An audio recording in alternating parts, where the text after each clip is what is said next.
गोटे राज्यर मंत्री मरीगले मंत्री मरीगला राज्य चारिआडे भालेणी पड़ा जे एबे मंत्री क्या कर राजा सबुठ चिंतार विषय थिला से क्या मंत्री पदरे नियुक्ति करेंगे। हाँ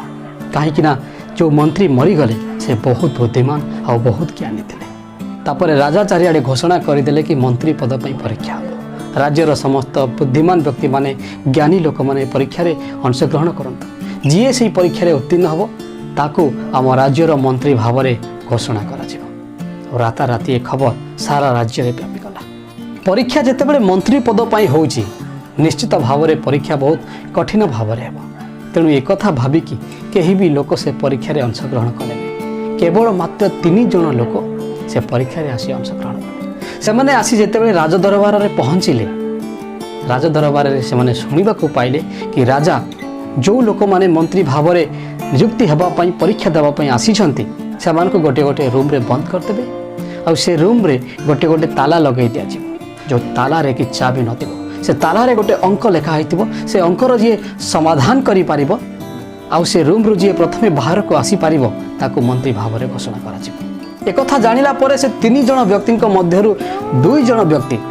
ताला आउ चाबी बाबद को जेतिकी बही लेखा है राति सारा बसिकी पढ़े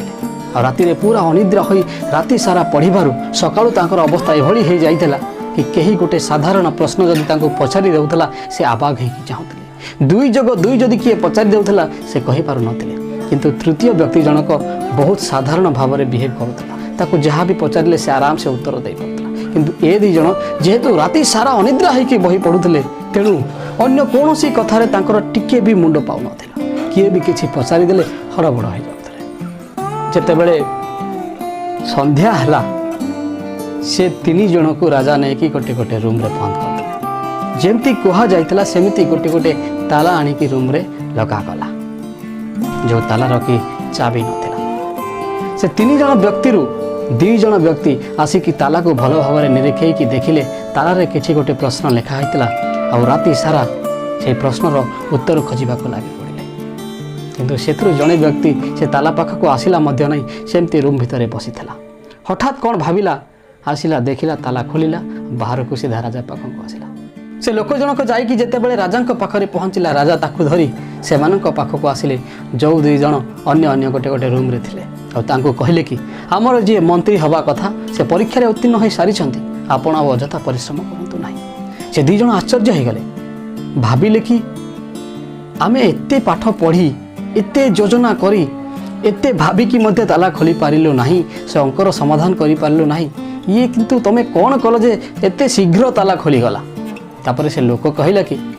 मुझे ताला पाख को गली प्रथमे ताला को भल भाव में टाणिकी देखली जे से ताला पड़ी ही नथिला ताला आपे आपे खोली गला। हाँ सांग माने आम जीवन भी एमती ही होता है। आम जीवन जो ताला पड़ी आमे केबे भी चेष्टा करि न थाउ प्रकृत रे से ताला पड़ी कि नहीं केवल तालारे लेखा होइतिबा अंक को देखि समाधान करबा को बाहरी पड़ो। आम जीवन में आसुवा समस्या गुड़िक भी ठीक से ही भरी आम जीवन में आसुवा 80% समस्या होची काल्पनिक समस्या जो समस्या केबे हुए ही नहीं हबो ही नहीं केवल 20% समस्या होची वास्तविक समस्या किंतु आमे सब बेले से 80% काल्पनिक समस्या विषय रे भाभी भाभी भाभी भाभी आउ गोटे नवा प्रकार समस्या सृष्टि कर समस्या आसु जितेबेले समस्या आम पाख को आसुची कम से कम टिके विचार करवा दरकार भाविबा दरकार कि किभली भाव में समाधान करा जाई परिबो। आमे समस्या विषय रे पुंखानुपुंख भाव में भल भाव में आलोचना न करिकि ही तार समाधान बाट खोजु थाउ आ एते व्यस्त विव्रत हो पड़ू चिंतित हो पड़ू